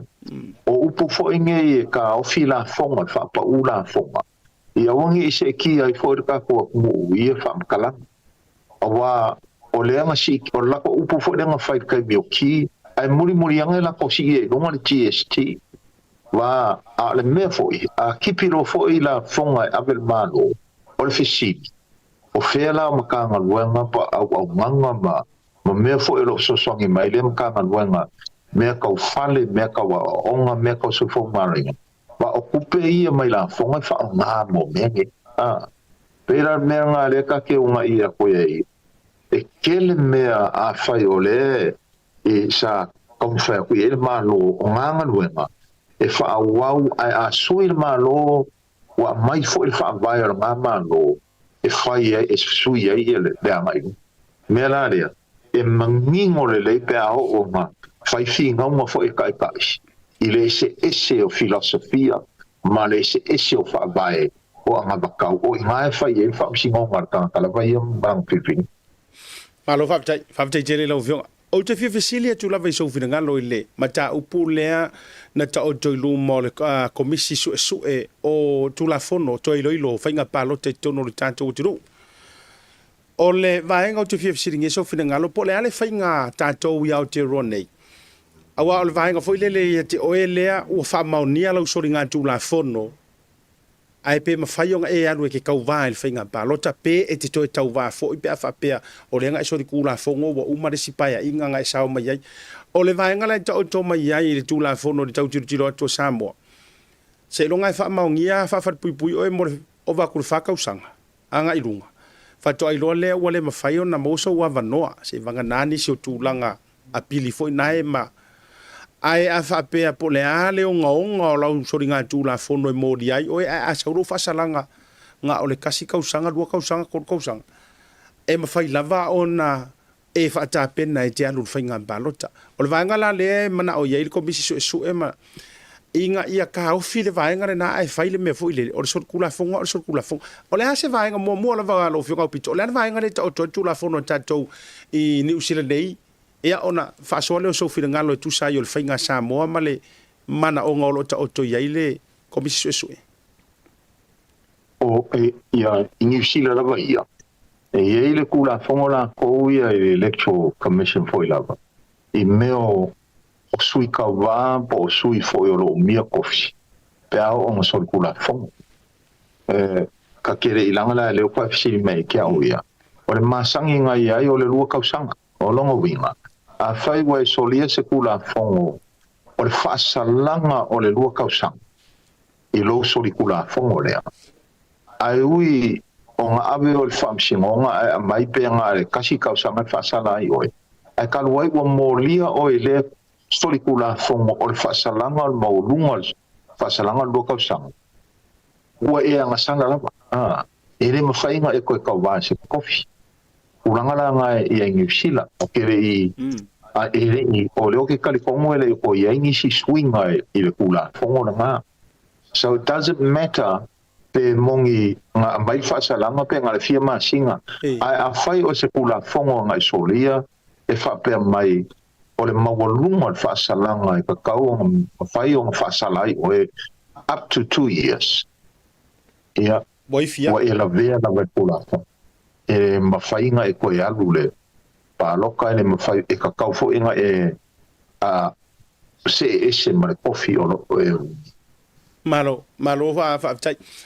ai o le vaenga mana ia la le tulanga na longo winga kusape uma e ai pa uma ilalo o nga o ngisi o kulanga lelei o records ma me uma ai a faia o le mela sa pela mai le tula fono le modi ai o le fa fa le pui ngai lo tulanga mo lunga lu kausanga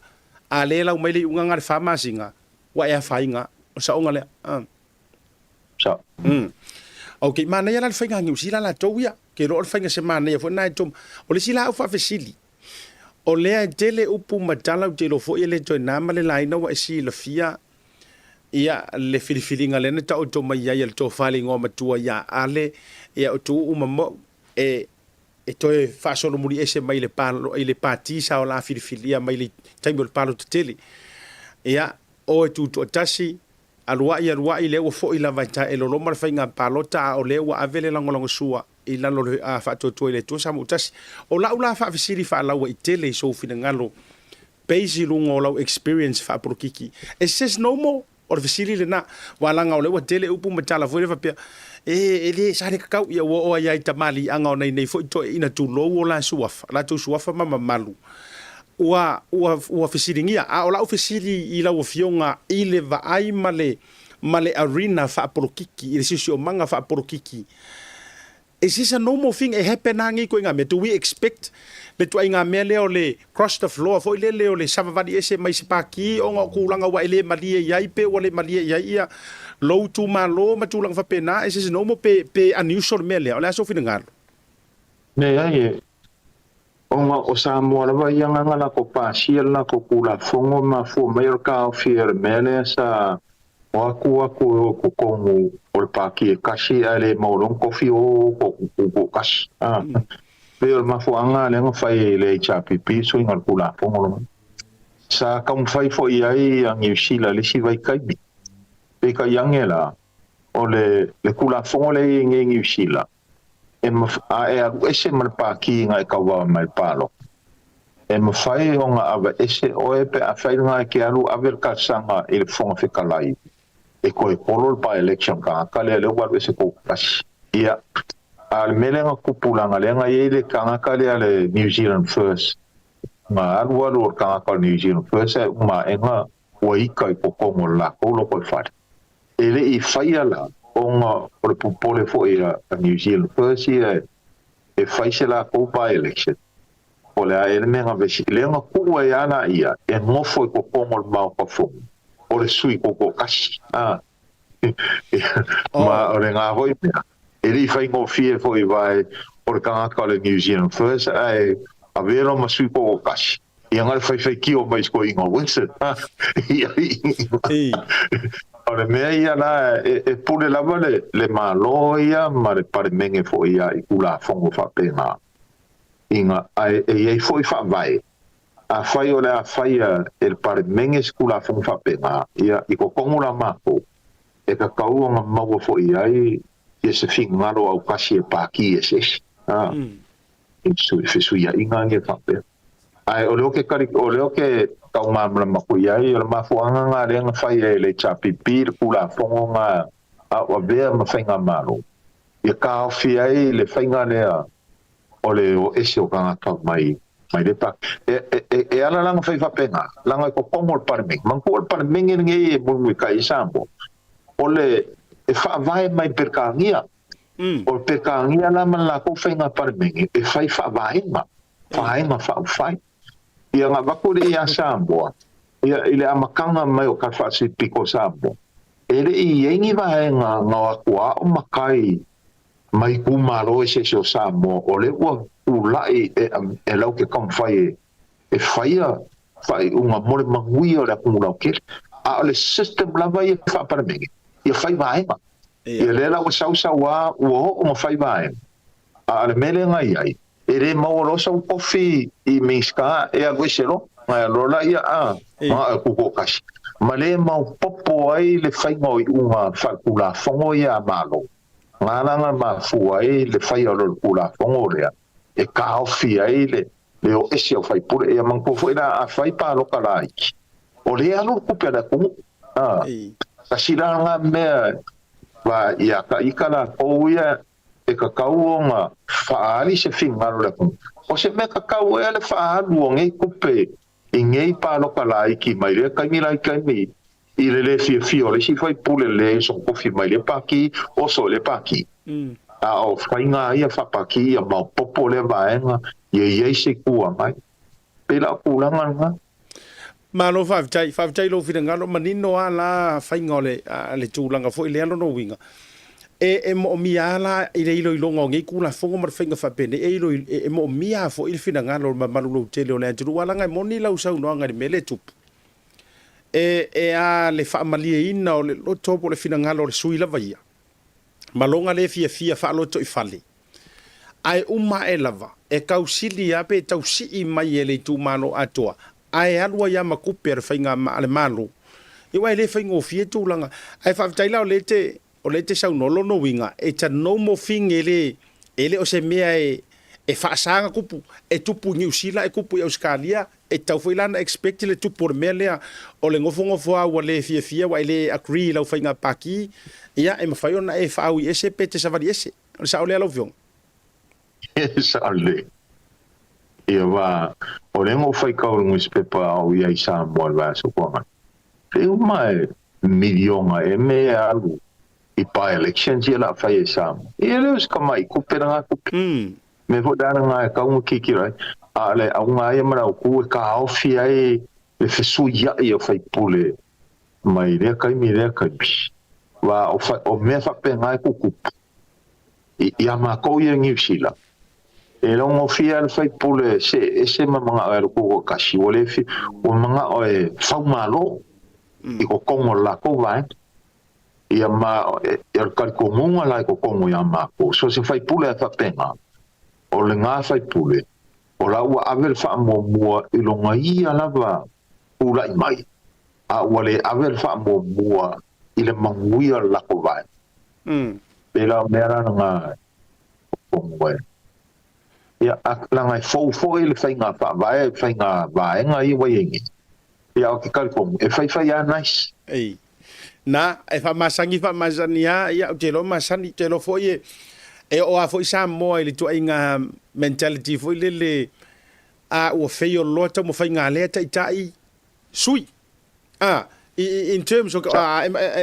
moni la utala le wala ngale tupu ya tatou tatia ia e le o tu sirima se sifa pe oni me o tupu mai Samoa ai mole anga ilu mole anga ngi por kalame o te loe o a fo ile fa masani le to inga melea o le ale manuia lo fo ia le tai inga le tai ia wa kau fo inga pasi de polo se tai ia la ovionga ole me moni la wa ngi sila kasinga me because silinga ma ngai demokrasi fo ngi sila e ingi kaua, me ingi me vesi. E kere o vai fo ia, o ia ingi whamsingonga pea uma mai lea penga palo. E mongi e ia ingisi fo e soi kula fongo pe sasi lunga kula fongo. Ia, o ia ili fe malam la mai fo ele le ao ang malo le vaenga. Kuku e whaila ko whekalia, whaile le pikola o le kua ngai la ko ia, a o ia fo e perkongi. Ia, o maasangi le kongu. O se mea lei le fesuia i o whainga malo, mai le pirioka i le pirioka. Ka koula pe walu ka iwa kausanga sui, iwa kausanga sui. Wa mea fo ila ngai whakaua i lava le i kua ngai, ia mau popo ma ia le lei le i kua ngai, e whakingo lako ngaluenga papena.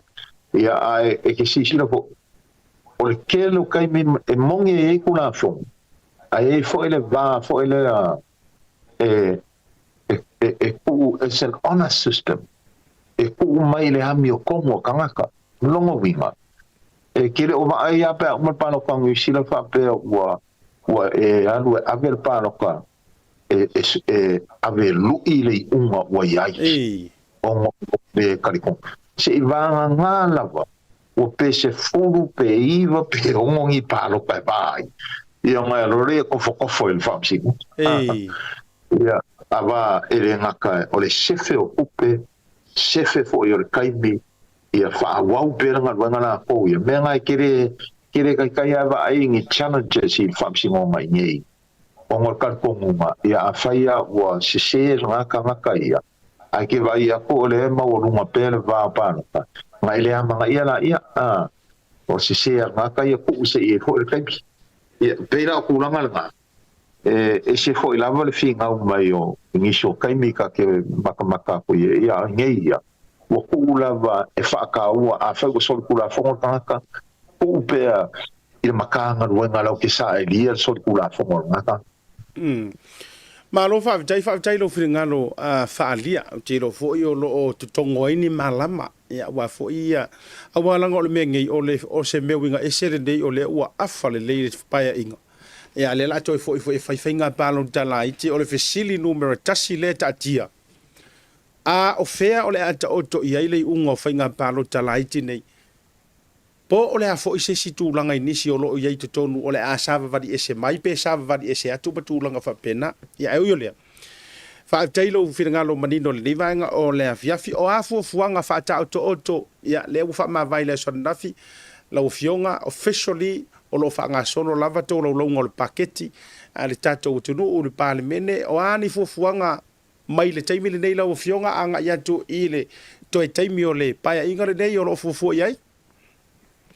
ia ole fa o pe ia fontanga fo e parmene ia ono tom fainga fo la malo ia la to pokala meo o tu la fono ele ia lo tu fainga palot ole masina fo ia September ia masinga nga ke vai lo wa alu lo fainga campaign la to ia o aula ma lo tofi fai pule tu mau pe vem fai pule o mangele se longa la wa uma fainga palot la su fa o topa ia peita ia ne olo ia peni sio tute e olo tau ave foi e sosoani e le matanga luenga o soifua maroloi le mau te fono e foi ma minska o live minska o soifua maroloi ngal Pacifica e faile si fontanga i tonga ia September ia malesi min fontanga po e fai i Manila o aula le e lo tofi a tai fono e se tasi o komiti o lea ngalwen. Ia o mea la ngā le ka ke ngau pe ia wha uma wha lelei. Ia mao e se marolonga la kou ia. Maro whapitai. O te whiwhasiria kurawa se o hanginga solo a i sio la wari i e kerenga o ruatuma. Ma se whiwhasiria kua ia i le whionga au pito pe kau mo i whawhakala pe o kau ka penga e ngiu sila e vea ia ma kome singa o ngiu sila i Kongo Samoa. Ia lea no whasiria ku pea lau whionga pe mo ia wa mo so oi pele ai le ai ele moni o la wai ai se tasi foi sui fo a tonu e se taime o ilumba e a whalau ilo at fo i o le avea ma sui a New Zealand i Samoa e a e pamarua e le o i se fufanga whapena moa e taime nei ia ma lo fa vitai karusi o maka mga mele wadi i le feo ai ma whaikalai ia leu fa manino le fionga ia Aupito ia mori foi fa malo ma nga fa tele ni vanga o le fiafi ia ta urunga mai sau noanga o le au ta pena ina ele procala machine na video clip ile e mai au na ta urunga le ia yo le ta fa tele noanga sisi le mai ia le barlo tiro le tunu ia mai nai va inga oto sai ia le fa mo le so na fi ai ta urunga mai sau noanga lo fionga ele uma vale nga paftai ia ai faftai fapito foi i l'auto fa tu ua mai se foi o la auto ofisa mamadu e tu sai foi male a wai foi ana nafi ma wai foi a noi pa tasi mai male tu no fasa la toi ai faftai foi male telo tai e tato sota inga foi fasa la wa te mo mia la foi le topito la au ina ia sala la toi foi ma whaalau i loa toi foi ngan wenga lo tampai e taimi o tuana. Ia ele umalawa foi le nganga whia pāwhitai at foi i le loa le tātou atunu i ona vaenga i sese. Ia tonu o le launga le na watu anu pō o whamali e nai i le sila foi male mai moa le tātou atunu. E ui lava i le tele o meo whai on tātou whai e lo taita foi tūlai mai. Mo le sa ilinga malo, ma le sa ili manuia foi mo atu pulanga la lobao.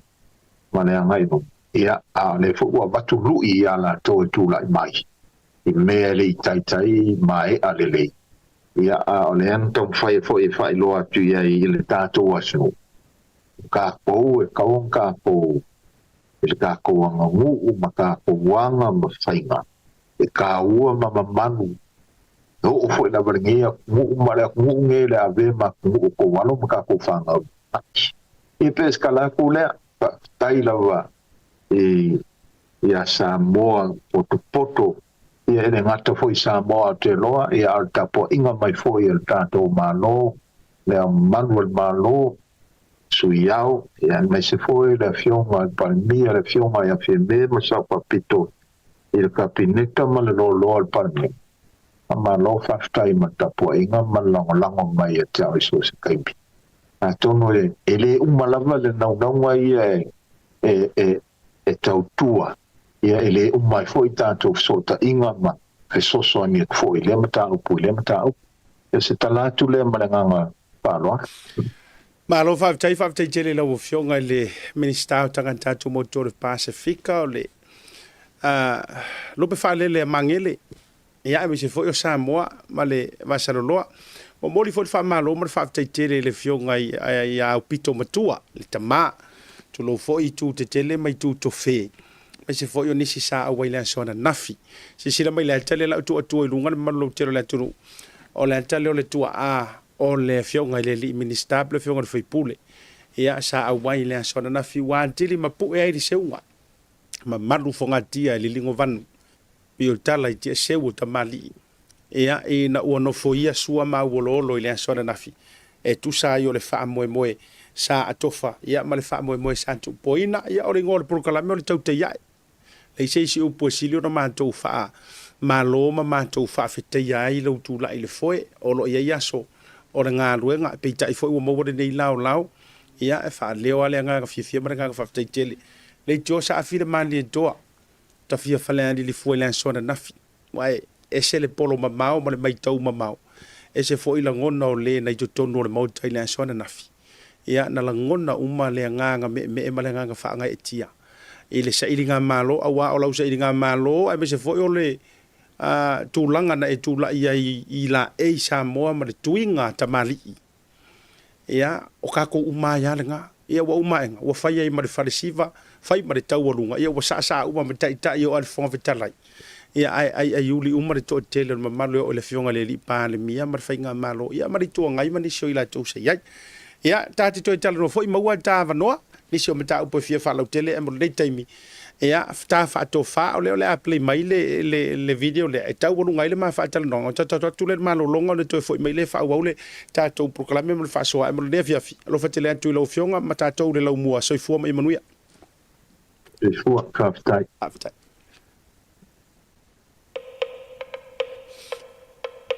lo la fa kai one day kaftai lo so kaftai vai aqui.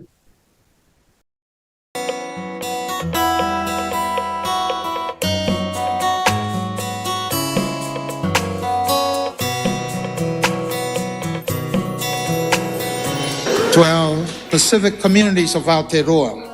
to our Orometua, our religious and faith leaders, our traditional leaders, chiefs and orators, and our mamas in particular, whaafitai. To all of you I say, me taki atupaka, me taki maata, me taki rānunui, me taki korereka, whaafitai te le lava, whakawhitai lasi, whikau e lahi, mālo Aupito, vinaka wakalevu. Thank you very, very much.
The Color Shop in Maota can brighten up every aspect of your life, from interior to exterior. You can change the look of any project you have, from auto to home, around the yard, and everywhere else. Bring color to life with our selection of the best paint. Come check us out, because we're more than just paint. We got bush knives and a whole lot more. We're the folks that will help you kick that drab right out. So come into the Color Shop in Maota. Call us on 25577 or 21527. Drop an email to cs.creston@gmail.com. Tabila watile o tolu se furu ma leono minute ya po watile titile afa o leono i le taimi manjo ya ontero nei e le tautua lo Blue TV ba sel program to te ya el liva kana fia fia mai ai fa tel no ma le fionga i Aupito to fai to susulu sua William Seal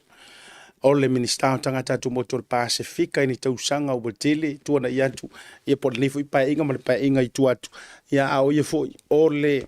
soi fai pule mai le pitonu o mangele ya ta ma fa na fo le tamali o lupe fa le sio tatou tunu ya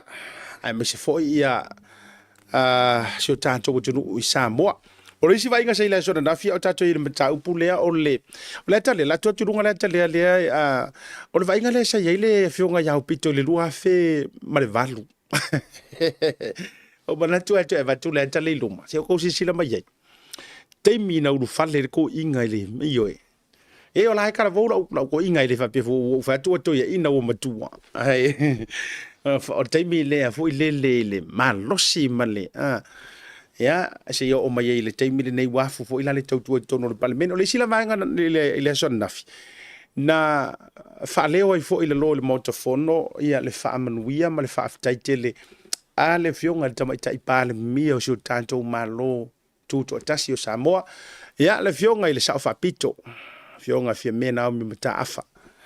ile ise video po se a fe au wa mai ona puina ma fa sala lawina ya ina ia fa fitaya i lava le tautua le fo itamali ele ngato le fa ya tu lo pa io ainga sa le valasi ya be se fo io si tangata mla ingo sa si tangata ya bro la tu va na tau mola si fainga malo va tu le isa o le fio le tupola ya taina ne fo ili mau fo polu ya ma se fo yo tu te tele mai tu tau langi ma sa mo ila la tu fo itapo inga sa fa ma puela ila sona nafi i sitasi o video ya na fonga mau bai fo i masila miore to tele na to sa ila lo le parliament a o tu ina mai i se ata fo ile le pupu po se video ya le fa amruia ale fionga te mai tai pale mia ya ole na ai wo mai el tatou fa tata no anga to fo mai le tatou mata upu e salania tu le vanga sa tatou fa so ai le o sa no le fionga ya Aupito po le fionga le fai pule i New Zealand nei tu langa lo ia i tu la fono ia ila to fo ia le soli ku la fongo e fio pel paloka no winga mana ia fainga New Zealand mana tu ele ole lua tau sanga ina ia mani ele ole la pe masinga pe koru masinga po le alava le tūlanga i ui ai le whai unga o rou case. Ai o le vaenga le si pela mai ia ni usila le la tau whainga. A wha pe o lau ngau i whakaika inga rana ori ia ngau i ngei ia re container ia. Maua i loa o erko akasi a reki saungi kia le paroka. A whai e wha tūlanga mai e le wha masingo. A mo lia ma wha maongia. Or ku ainga ngao inga lenga e faia por ku ainga sur kula fongo lea e lalo le tula fongo e so sur kula fongo la ota otolo na la fua io e malona mafa fa tula fono ina i tu si tula fono a vaya kula ila ngao inga lenga o songi apakoa ma me umangi a ole sa ungi e ru fainga paloka fa ke kainga a vaya ku le fua fa kau kau le sa pela mai lua tau sanga maximum 2 years e ka kau ong whaafare pui pui ai oe. Ai ka ruai o ngā o lea mai le li pokia leo o kai mi mua lea whako a ngau ye oe se ia. O kai mi mua le ngei whako a kupu ai se me whaapelo o langa a oe ke loku e ke usuru kai au e le misi le loku kai au loku o fiafi. Au mai le li pokia le pule ngu e ke whai au sao whanga ma me uma. O le mea lea. O le a whaikikia mai le lua tau sanga e ka kaunga e whalpui pui ai. Ai o le avatu ia oe le toru masina. Loka roa e morkoru masinga. E le whaamani no ngala len sau noa i Aupito. E ngi usira lava ia. Le ai e le wa cancel fo ima oe i lo ka penganga. Tusa penga o le tolu masina lea ua tuli ai le whaasalanga. Le ai e fua lavanga i le mea lenga ku ue judge le whaata o tonga mainga o le whaasalanga ma le fua whakaukau mai le amtanga. Ma ngai ala. Ioi, kako wori fua whakaukau au e kau ke o i le taunu unga o mea. Walanga ua fia ni sori tu la fono. Ua fia ni fasi o ti tangata wha moina tu lou lava. Ua fia ni fasi o kangaka wha moina ua uma e nga fi ngau lo ia fai madidi e nga lo ia ma prosecutor leo ma tulanga uma fai mediations o nei aisa unga mai o le mea pa ivalea. Ua fia ngi ngā mea ua kupu. A foko me foina. Ia le na, le winga lao la tatala. Ia kia ulaya, ia wate tau na mana ia fa ko fesu ia ora nga kula fong. Io e sol kula fong. Ai te tau fo na ia iso na fu fa tau le le. te tau ai ona i le vaenga ia ona tau runga le tatu pokalame ona le tatu taimi e tau runga tu i se whaataritara noanga sa whea ngai male tō whawa ai nā forsa ma se tasi o tamaitai o loo whaolioli mo le luina ole pale i sairi ngā tau sala po sairi ngā la le leo le tatu uturu i le masino fau le te wila Miss Samoa contestant ia le tamaitai lea la le le ia moe loto le ua le mamae Vitolia Jesse Wilhelmina tu ila epa tia ola se umio le suafa le tamaitai o le mana ia moe loto le ua le mamae ia o le na ila na whaataritara noanga ma le tō whawa ai i Samoa ia ma tala no ai le foi tamaitai tau sala Samoa whaolioli i lo na hampo beginning na ia whaafetai ai ia na iona tua ma i lantou i tuantu sa ngā patia ia ma fita i tunga ia i le aputi-putinga o lona soifua o le tamaitai lea lusu lima e tau sanga lu te vai e tua isia ai o lo ia ini ona to mai manga vaa mai se fo tūlanga le lau alunga o onga sai ai o le vuti va vai atu ia o le sa o tau ina fo i le onga fo i le ma walunga fo i a le amosa le vavau le fionga i to fo mai o le fato fa manino fionga la un fo si o fa ilangi le folonga ia o le au te vai o te faita watu i tūlanga ona ia o onga mavaenga na usia ia o se tamaita ia yeli to mai tūlanga o ina ma tūlanga fa pena taru sielo na fa moi tau walunga tuai ia i le la whaatara noanga sa whaia male tō whawa ai purifunga aloi nā forasa i le taiao na le la e tau walunga il proklame i le neivanga o le fia fifa mangano se la manga o le tau tamari la foi fonga va tele fa mnu ele tua ile paenga o le tātou i la tau fia ia e muri ta ile nei proklame awana ingalo o lo vai sole nei fa mana tua tu ila tau o lo fa ta pena i ta alonga tele le to Samoa male au malosi re kiwi ile solution para tasi o que topa o lean fa ilo mai o le for rail nei o le a sell lai a tatu tickets lo winga awana i misi ona fa tau se tickets mo o malau fa nau ave malu ainga ta mau fu avai po a ko fu moli mawinai le fa moe i Eden Park ile aso lua se fulu malitasi o le masina oktopa pe amaia ta alonga le World Cup anga le mai le tu le vanga vivi ia ta to fira ile aso taiao ai mo le taimi a sia ta fle manu fa so ifoina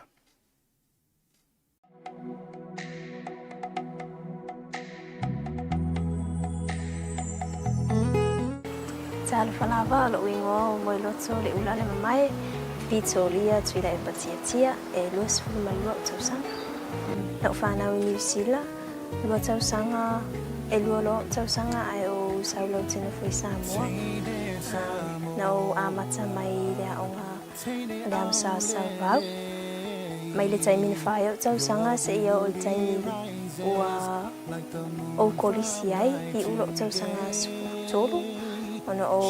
anga e ile aonga tusiata lai malua. O le foi ua o ile tau sanga fai o lo pa o mai o tu siata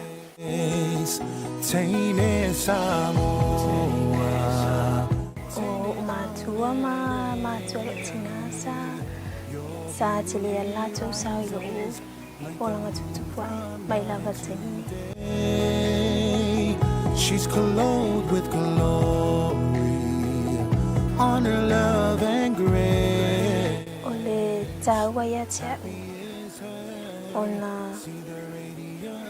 afai e awa wina oi itonu ole lau ele fatu funganga mai ia me fasamo e mawa ai lo oi fasamo e mawa foi lo leilo tangata ia lo tu lo savali malu talanoa ia emoni lava lo fai fafo ai ele tu sa Samoa Sing the Samoa, you are beautiful in every way. tawa ia te au ia le vave amata le ona tau su ele seleni. Ona te tono Samoa ele whaingo fiele su engo seleni tau si ainga. So for me, my upbringing tule ia o matua ina ia mawhaiona o independent no fosa o loto i tonu o Samoa ele ngata ilia ia lava tāpena ia upe a whai o te alu I whafo po se isi mea o tino fuai e ta awa whai ia te au ina ia mawhai ai ona o wilua le whasoanga o se leni te tonu o lo ua o langa ma te tonu matua ai ia a tu ui leo langa wha Samoa ele ai se aso so it's good preparation for any Tamaita Samoa because some of us we might not get married and we can't rely on men. Not only that, our parents won't be here forever, so you have to learn how to stand on your own 2 feet. Her hands tell her story. Sing the Samoa, you are beautiful. Ole tawa ia tiau ona a whaia a tusi sa wata e te le alu sa o tusi le ata e te alu su e tal whaasolo pito le miele na te huna o whai e le ngata ilea e te tauna e lofa matala le leile winga o lo oe ata mai ia te oe not only that ia mawhai ona whaingo fie ona mala mai tangata i o lo mai mwanga whaalongo I lo whaasoa ole si fo ime tau ai ina ia mawhai ona e puea ia le mai mo le mata mai o tangata ia te oe capture the person's attention. It's also important because it expresses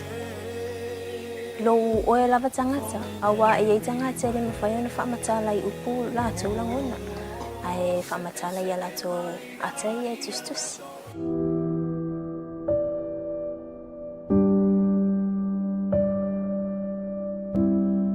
So tele lava ia tangata matutua sa fsoswani mai lo ugo langa tuputupu ai ua whai langit fo launga.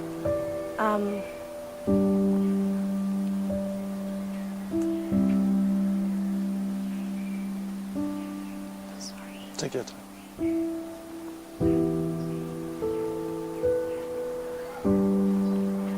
So,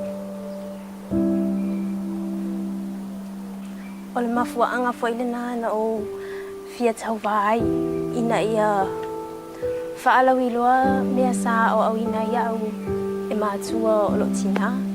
o mātua o tangata sa tele ala tau sao I tutono lo uolanga. E le ngata ilea o le toi whawhangu mai o anga mai yasola. I was brought up very differently from kids that are my age now. Ia, o te tonu lawa whale lea sa oilo ni tangata. From year 1 to year 8, o te tonu whale lea sa o ina ia. E whola whale lalo, whaatai vai, o I whai mea onga. Ele ini api poni mea tusi ai, whaonga ia la au o maa. Ia e laki pe a whaonga ia lau papai e tusi ia whai inu mewa ma tusi e matai tusi. O le e te lea ia le sa o le sunga ia ai ono Dr. Whanahafi ia tia.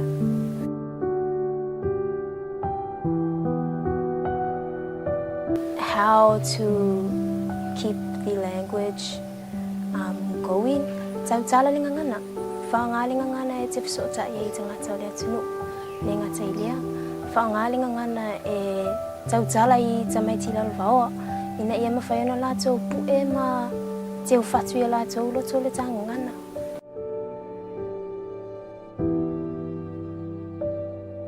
O le mea mua. The first thing I would advocate o le toi amata mai a mena matanga. Nice. Refresh the basics. A, E, I, O, U. Nga. Start from that and build up. Amatai upu wha alo lalo wha awhia ngai o le upu male upu.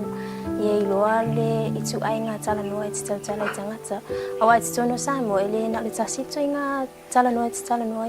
e ye le tala noa te tau tala il fefe au mal fale tua e ye le tala noa te tau tala il matai e fe le tala noa te tau tala i te mama tina ma te tua to ai nga fa peo ma tua ia ona muli muli mai lia o le tala noa yo uso po tua fa fine po tua ngane sawan. First of all, it's Fia Faktai sponsor, aka my mother. And I also want to thank all my family and supporters who are supporting me from here in Samoa all the way to Tawhai Fia Ole Ralurangi. Yeah, my word, Sauni Maye Matamata Totine. I will try my best to make you all proud. Taine Samoa, taine au